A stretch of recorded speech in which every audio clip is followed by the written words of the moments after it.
একটু খেয়াল করে কেমন দেখেন। আছেন দাদারা? বালা আছি, আইনের দুজন আবার আইসুন, আইনের তো বিরাট সমস্যা করতেছুন। কি লেগেছেন কোনছে? আসলে আমরা সত্যের বাণী পৌঁছে দেওয়ার জন্য আবার আসছিলাম। আচ্ছা কোন কি সত্য বছর করবেন কোন? আচ্ছা, আপনারা কোথা থেকে আসলেন? আমরা তো মন্দির থেকে আসলাম। কার পূজা করে আসলেন?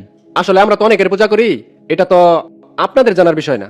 আপনারা কি জানেন না যে আমাদের সৃষ্টিকর্তা একজনের উপাসনা করতে হবে? কই পেয়েছেন এটা আপনি?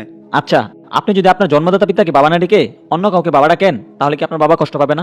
কষ্ট তো পাবোই। ঠিক তেমনই আমাদের সৃষ্টিকর্তাও একজন, আর আপনি যদি আমাদের সৃষ্টিকর্তার সাথে আরেকজনকে শরীক করেন, তাহলে তিনিও কষ্ট পাবেন। সৃষ্টিকর্তা তো একজনই, সবাই আর কি শক্তিটা ভাগ করে দিছে, এই লেগে সবার পূজাই আমাদের করতে হয়।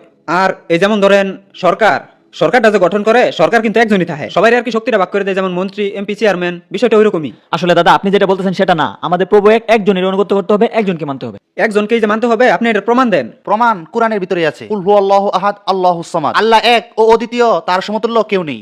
না না না, আমরা তো কোরআন বুঝি না, কোরআন থেকে বললেই লাভ আছে? কোরআন বুঝেন না? তাহলে শুনেন, আপনাদের গ্রন্থের ভিতরেও আছে।